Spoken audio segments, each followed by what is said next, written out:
शरद सहकारी साखर कारखान्याचे मळी मिश्रित पाणी भेंडवडे गावच्या ओढ्यात सोडलं जात होतं। त्यामुळे ओढ्यातील पाणी दूषित होऊन ते पाणी वारणा नदीत मिसळत होतं। त्यामुळे गावातील विहिरी आणि बोरचं पिण्याचं पाणी दूषित झालं होतं। त्याबाबत शरद कारखान्याला गेल्या अनेक महिन्यांपासून निवेदन देऊन उपाययोजना केली नव्हती। त्यामुळे संतप्त झालेल्या ग्रामस्थांनी आज शरद कारखान्यावर मोर्चा काढत दगडफेक केली। अखेर कारखाना प्रशासनानं पाणी बंद करण्याबाबत लेखी पत्र दिल्यानंतर आंदोलन स्थगित करण्यात आलं।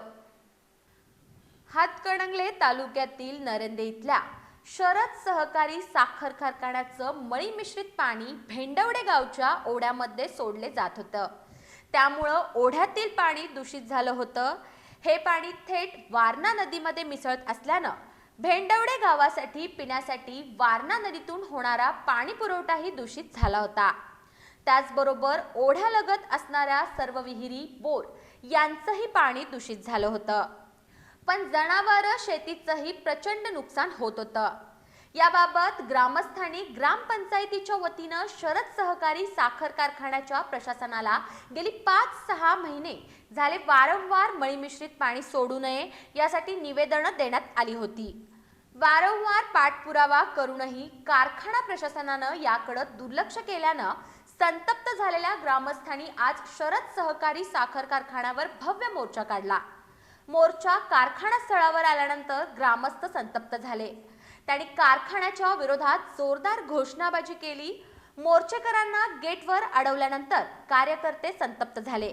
त्यांनी कारखान्यावर प्रचंड दगडफेक केली। या घटनेची माहिती मिळताच पोलीस उपाधीक्षक अमोल ठाकूर यांच्यासह हातकणंगले पोलीस यांची फौज जलद कृती दल दाखल झाले। यावेळी माजी सरपंच काकासाहेब चव्हाण, विजय माने, हनुमंत पवार, संग्राम माने, नयूम पठाण यांच्या प्रतिनिधी मंडळाबरोबर कारखान्याचे कार्यकारी संचालक बाळासाहेब आवटी, तहसीलदार सुशीलकुमार बेल्लेकर, प्रदूषण महामंडळाचे अधिकारी AR पाटील, पोलीस उपाधीक्षक अमोल ठाकूर, पोलीस निरीक्षक शरद मेमाने यांच्यामध्ये बैठक होऊन अखेर कारखाना प्रशासनानं पाणी बंद करण्याबाबत लेखी पत्र दिल्यानंतर आंदोलन स्थगित करण्यात आलं। ग्रामस्थांच्या वतीनं आंदोलकांच्यासाठी ग्रामस्थांनी जेवणाची व्यवस्था केली होती। यावेळी महावीर कांबळे, शशिकांत माने, अमोल निकम, विजय अपराध, राजू कोळी, डॉक्टर संजय देसाई, विनोद देसाई, हनुमंत पाटील, प्रमोद देसाई, शांतीनाथ देसाई यांच्यासह ग्रामस्थ मोठ्या संख्येने उपस्थित होते। यावेळी कारखान्याचे कार्यकारी संचालक बाळासाहेब आवटे यांना प्रतिक्रिया विचारली असता त्यांनी प्रतिक्रिया देण्याला नकार दिला। वारणा नदीपात्रामध्ये कारखाना प्रशासनाकडून वारंवार सूचना देऊनही या ठिकाणी मळी मिश्रित पाणी सोडलं जात आहे। त्यामुळे गावामध्ये जलजन्य आजार पसरलेले आहेत। विहिरीचा, बोरचा पोत, पाण्याचा जो हे आहे स्रोत तो खराब झालेला आहे। पाणी अक्षरशः काळवंडलेलं आहे। अशा स्थितीत मनुष्याला आणि जनावरांना देखील पाणी पिणं योग्य राहिलं नाही। आणि मग ही वारंवार सूचना देऊनही कारखाना प्रशासन दाद देत नाही। या गोष्टीचा जाब विचारण्यासाठी आणि आमच्या हक्काचं पाणी स्वच्छ आरोग्यदायक पाणी आम्हाला मिळणं गरजेचं आहे।